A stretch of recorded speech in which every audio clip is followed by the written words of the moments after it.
பொன்னியின் செல்வன் 10 நாள்லயே வந்து ஒரு மிகப்பெரிய சாதனை பண்ணியிருக்கு.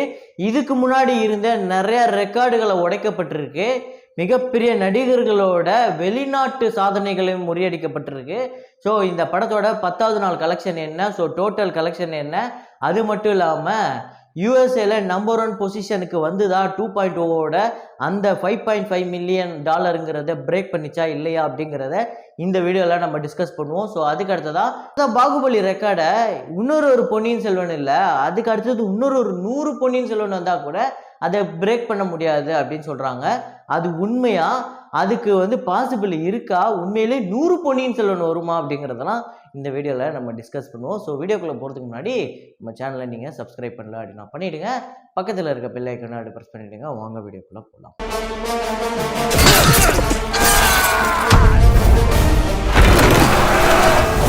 பொன்னியின் செல்வன் படத்தோட 10வது நாள் கலெக்ஷன், நேற்று கலெக்ஷன் வந்து எவ்வளோ அப்படிங்கிறத பார்ப்போம். ஸோ தமிழ்நாட்டில் பார்த்தீங்க அப்படின்னா 15,55,00,000 வந்து இந்த படம் வந்து கலெக்ட் பண்ணியிருக்கு. அதுக்கு அடுத்ததாக தெலுங்கில் பார்த்தீங்க அப்படின்னா 20 லட்சம் வந்து கலெக்ட் பண்ணியிருக்கு. கேரளாலையும் கர்நாடகாலையும் ஒரு நல்ல கலெக்ஷனை தொடர்ந்து எடுத்துக்கிட்டே வருது, எங்கேயுமே நிற்கலை. ஸோ கேரளாவில் பார்த்தீங்க அப்படின்னா 1,40,00,000 வந்து கலெக்ட் பண்ணியிருக்கு. கர்நாடகாவில் 1,75,00,000 வந்து கலெக்ட் பண்ணியிருக்கு. Hindi plus rest of India, ஹிந்திலையும் வந்து இந்த மற்ற ஸ்டேட்ஸ்லாம் இந்த ஹிந்தி லாங்குவேஜில் வந்து சூப்பராக போய்கிட்டு இருக்கு. ஸோ ஒவ்வொரு நாளுமே வந்து அந்த 2 கோடி 3 கோடி அதுக்கிட்ட தான் வந்துக்கிட்டு இருக்கு. ஸோ ரொம்ப லட்சக்கணக்கில் போகல, ஸோ கோடி கணக்கில் தான் வந்துக்கிட்டு இருக்கு. 2.9 crore, அதாவது 2,90,00,000 வந்து இந்த படம் வந்து கலெக்ட் பண்ணியிருக்கு. ஆல் இந்தியா பார்த்தீங்க அப்படின்னா 21,75,00,000 வந்து இந்த படம் வந்து டோட்டல் கலெக்ட் பண்ணியிருக்கு. ஸோ அதுக்கடுத்ததான் ஓவர்சீஸில் 8,25,00,000 வந்து கலெக்ட் பண்ணியிருக்கு. வேர்ல்டு வைடு பார்த்தீங்க அப்படின்னா உலகம் முழுக்க 30,25,00,000 வந்து இந்த படம் வந்து கலெக்ட் பண்ணியிருக்கு. 10வது நாள் ஒரு படம் வந்து 30 கோடிக்கு மேலே வசூல் பண்ணுது அப்படிங்கிறது மிகப்பெரிய சாதனை. எந்த ஒரு பெரிய நடிகர்களுக்குமே எந்த ஒரு பெரிய படங்களுக்குமே இப்படி நடந்ததில்லை. ஸோ பொன்னியின் செல்வனுக்கு இந்த படம் நடக்கிறது, இப்படி வந்து இந்த அளவுக்கு வசூல் பண்ணுறது அப்படிங்கிறது ரொம்ப பெருமையாக இருக்குது. அது ஓவர்சீஸில் இந்த படம் வந்து ஒரு பெரிய பர்ஃபார்மன்ஸ் பண்ணிகிட்டு இருக்கு. அதாவது தமிழர்களோட பெருமையை உலகம் முழுக்க கொண்டு போய் காமிச்ச ஒரு விஷயம் அப்படின்னு சொல்லுவாங்களே, அது இந்த படத்துக்கு தான் சாரும். ஸோ அதுக்கு அடுத்ததாக வந்து பார்த்தீங்க அப்படின்னா தமிழ்நாட்டில் டோட்டலாக இது வரையும் வந்து, அதாவது மொத்தமாக 10 நாள் கலெக்ஷன் எவ்வளோ அப்படின்னு பார்த்தீங்கன்னா 175,50,00,000 வந்து இந்த படம் வந்து கலெக்ட் பண்ணியிருக்கு. ஸோ இன்னும் ஒரு 20-25 கோடி இந்த படம் வந்து கலெக்ட் பண்ணிடுச்சு அப்படின்னா தமிழ்நாட்டிலேயே ஹையஸ்ட் கலெக்ஷன்னு சொல்லக்கூடிய விக்ரம் படத்தோட அந்த ரெக்கார்டையுமே இந்த படம் வந்து பிரேக் பண்ணிடும். அப்படி அதை பிரேக் பண்ணால் தான் அடுத்த படம் ஒரு படம் வரும்போது அதை பிரேக் பண்ண முடியும். ஸோ இல்லை அப்படின்னா அது நல்லா இருக்காது. ஸோ அதுதான் வந்து சினிமாவுக்கு அழகு. ஒவ்வொரு சாதனைகளையும் முறியடிக்கணும், ஒவ்வொரு படங்கள் வரும்போது முறியடிக்கணும். அதுக்கு கமல் சார் படமாக இருக்கட்டும், ரஜினி சார் படமாக இருக்கட்டும், இல்லை விஜய் சார், அஜித் சார், யாராக இருந்தாலுமே ஒவ்வொரு படங்களோட சாதனைகள் அடுத்த படங்கள் முறியடிக்கப்படணும். அப்போ தான் அடுத்த சாதனைகள் பிறந்துகிட்டு இருக்கும். இதை நம்ம நிறைய வாட்டி சொல்லிக்கிட்டே இருக்கோம். தெலுங்கில் வந்து பார்த்திங்க அப்படின்னா 17,05,00,000 வந்து கலெக்ட் பண்ணியிருக்கு. கேரளாவில் 22,20,00,000 வந்து கலெக்ட் பண்ணியிருக்கு. அதுக்கு அடுத்ததாக கர்நாடகாவில் 25,30,00,000 வந்து கலெக்ட் பண்ணியிருக்கு. Hindi plus rest of India, so நான் சொன்னேன்ல, இது வந்து ஒரு 10 கோடி 12 கோடி இருக்கும்போதே நான் சொன்னேன் கிட்டத்தட்ட இந்த படம் வந்து 30 கோடிக்கு மேலே ஹிந்தியில் மட்டுமே பிஸ்னஸ் செய்யப்படும் அப்படின்னு சொல்லிட்டு. ஸோ ஹிந்தியில் மட்டுமே பார்த்திங்க அப்படின்னா ஹிந்தி ப்ளஸ் ரெஸ்ட் ஆஃப் இந்தியாவில் கிட்டத்தட்ட 28 கோடி வந்து இந்த படம் வந்து கலெக்ட் பண்ணியிருக்கு. 30 கோடிக்கு நெருங்கிடுச்சு. ஸோ நாளை கழிச்சு இந்த படம் அந்த இலக்கையும் தாண்டிடும், ஸோ அந்த நம்பரையும் தாண்டிடும். ஸோ அதுக்கடுத்ததாக இந்தியா முழுக்க வந்து 270 கோடி வந்து கலெக்ட் பண்ணியிருக்கு. ஓவர்சீஸ் பார்த்திங்க அப்படின்னா 147,70,00,000 வந்து கலெக்ட் பண்ணியிருக்கு. ஸோ வேர்ல்டு வைடு அப்படிங்கிறது 400 கோடியை தாண்டிடுச்சுங்க வெறும் 10 நாளில்.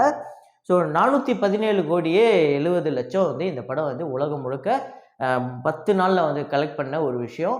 ஸோ அதுக்கு அடுத்ததாக பொன்னியின் செல்வன் படம் வந்து யூஎஸ்ஏல ஒரு மிகப்பெரிய சம்பவத்தை பண்ணிக்கிட்டு இருக்கு அப்படின்னு சொன்னேன்ல.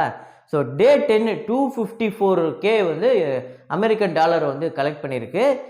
ஸோ டோட்டலாக பார்த்தீங்க அப்படின்னா 5.68 மில்லியன் வந்து இந்த படம் வந்து கலெக்ட் பண்ணியிருக்கு. 5.68 மில்லியன் அமெரிக்கன் டாலர். ஸோ இது பார்த்தீங்க அப்படின்னா 2.0 தான் ஹையஸ்ட் கலெக்ஷனில் இருந்தது ரொம்ப வருஷமாகவே.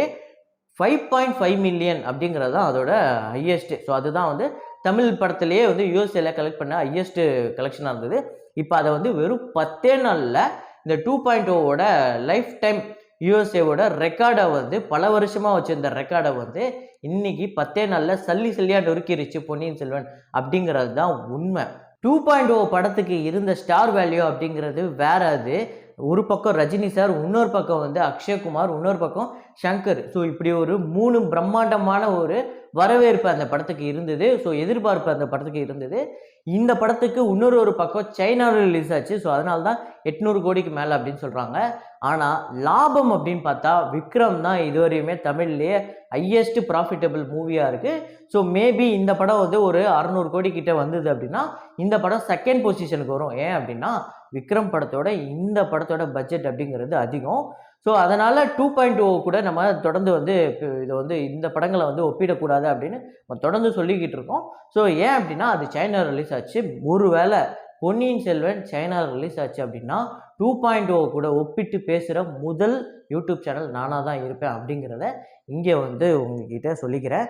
அதுக்கடுத்ததான் நம்ம நண்பர் ஒருத்தர் வராரு. அவர் வந்து என்ன சொல்கிறாரு அப்படின்னா PS1 total world wide collection 2500 கோடி கிராஸ் பண்ணிட்டோம். டோன்ட் வெரி பிரதர் அப்படிங்கிறப்பல ஓகே, நான் அந்தளவுக்கு வெறி பிடிச்சி பேசலை, எங்கேயாவது பேசியிருப்பேன், அதுக்காக அப்படியா சொல்கிறது? சரி ஓகே, இவர் வந்து 2500 கோடியை வந்து கலெக்ட் பண்ணும் அப்படின்னு சொல்கிறாப்புல. இதை நீங்கள் எப்படி பார்க்கணுன்னா அவர் வந்து சர்க்காஸ்டிக்காக நம்மளை கலாய்க்கிறாராம். அதாவது பொன்னியின் செல்வன் வந்து நல்லா கலெக்ட் பண்ணிட்டு இருக்கு அப்படின்னு சொல்லும் போது அதை சர்க்காஸ்டிக்காக கலாய்க்கிறாராம். பாகுபலி கலெக்ஷன் ஓவர்டேக் பண்ண 100 PS வந்தால் கூட முடியாது பிரதர். அதாவது அதாவது பாகுபலி நீங்கள் 100 இல்லை 200 கூட எடுக்கலாம். ஏன்னா அது கற்பனை கதை. இந்த பிஎஸ்ங்கிறது பொன்னியின் செல்வனுங்கிறது கற்பனை கதை கிடையாதுங்க.